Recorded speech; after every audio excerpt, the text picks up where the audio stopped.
저는 10년 동안 한솔 플러스 수학 교실을 사용하고 있는 안산 서해 행복한 교실 김주희 원장입니다.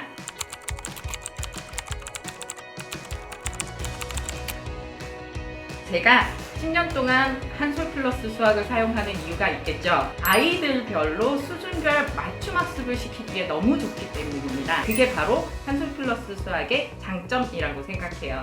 저희가 한솔 플러스 수학 교재는 한 단원의 교재가 4가지나 되거든요. 개념 있고, 유형 있고, 그 다음에 유형 파워가 있고, 교과서 마스터. 거기에서 뭐 서술형이나 이런 게 더 있긴 하지만 이 4가지 종류를 아이들 수준에 맞춰서 쓴다면 아이들에게도 너무나 도움이 되고 가르치는 원장이나 강사 입장에서 너무 편하고 좋기 때문입니다.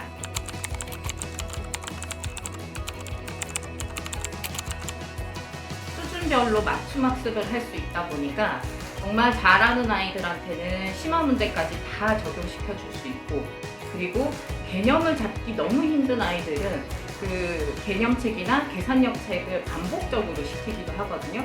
그렇게 되면서 우리 아이들이 기초를 정말 단단히 잡을 수 있게 되니까 우리 학원을 다니면서 만족도가 되게 올라가요. 그러니까 공부를 못했던 친구들, 수학을 잘 못했던 친구들도 쉬운 문제를 잘 풀 수 있게 됨으로 해서 자신감이 올라가고, 그리고 잘했던 친구들은 자기가 탐구할 수 있고 생각할 수 있는 심화 문제를 적응할 수 있다 보니까 그거에 대한 만족감이 되게 올라가서 아이들도 성취감도 올라가고, 그래서 되게 아이들한테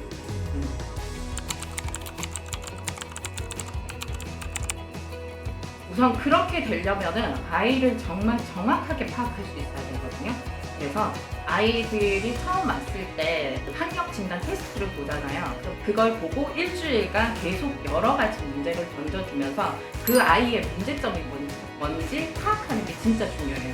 정말 얘가 계산을 못해서 오답이 계속 나오는 건지, 그 다음에 아니면은 계산은 잘 할 수 있으나 문제를 읽고 이해하지 못해서 못 풀고 있는 건지를 정확하게 파악이 된 다음에 그 아이에 받는 걸 주는 게 맞거든요. 그래서 정말 계산이 안 되는 친구는 계산이 익숙해지게 해주는 게 맞고요.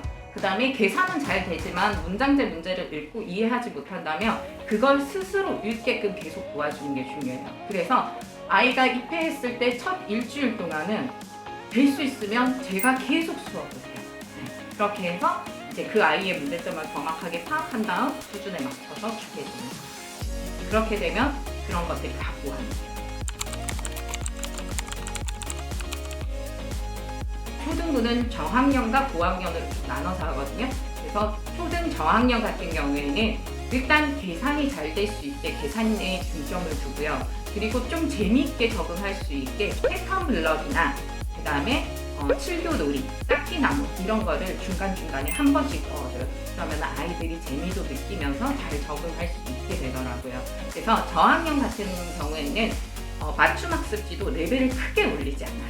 좀 낮은 레벨에서 잘 적응하고 재미를 느낄 수 있게 해주고, 초등 고학년 같은 경우에는 그때부터는 이제 패턴블록과 창의교보다는 서술형을 많이 넣어주는 편이거든요. 근데 서술형을 넣으려면 반드시 개념이 정확하게 되어 있어야 돼요. 그거는 학부모님과 상담할 때도 처음부터 얘기하는 부분이고, 그래서 개념, 그 다음에 계산력 정확하게 되었다 그러면은 추가로 더 들어가는 게 서술형이 들어가고 있어요.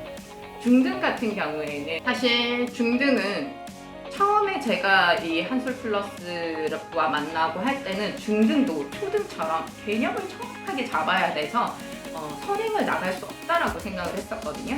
근데 중등은 등 1학기 과정이 완벽하다라고 하면 그때부터는 좀 진도를 많이 나갈 수 있게 돼서 이 아이들이 우리 학원을 다니는 뿌듯함과 자부심을 갖게끔 그렇게 해주고 있어요.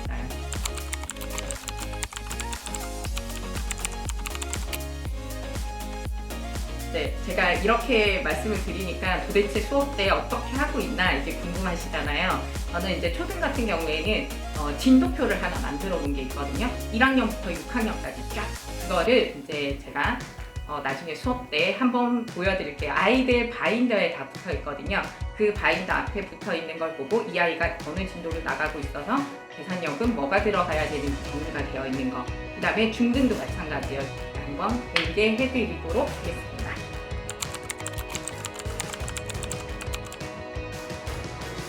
12월 12월 달에 또 온라인 집합 금지가 되면서 온라인 수업을 하게 됐잖아요. 이제 2번을 겪었기 때문에 저도 안 힘들고 아이들도 정말 제대로 된 수업을 할 수 있게 그렇게 생각을 하고 만들어 놓은 게 뭐냐 하면은 제가 직접 수업할 때 설명해줬던 그 방식 그대로를 동영상 촬영을 했어요. 그리고 아이들이 맞춤학습을 해서 저한테 전송을 해서 맞춤학습이 끝나면 아이들한테 오늘 나갈 진도야 선생님이 설명해 줄 거니까 잘 들어봐 하고 아이들별로 다 동영상을 보내줬어요. 그러면은 아이들이 그 동영상을 듣고 그 다음에 저한테 전송을 해주면 이제 채점하고 끝날 수 있고 저희가 12월 달부터 1월 달까지 6주 온라인 수업을 했는데요. 대면 수업할 때처럼 진도 전혀 느려지지 않고요. 80분이 전부 다 쉽었어요. 그래서 너무 만족했던 거라 지금도 온라인 수업을 만약에 한다, 지금 당장 해야 된다 그러면 두렵지가 않아요. 그래서 이제 3번의 온라인 수업을 거치면서 이제 완벽하게 적응된 것 같아서 올해는 어떤 일이 일어나도 이제 완전 완벽하게 해낼 수 있을 것 같아요. 이렇게 해서 코로나를 극복했습니다.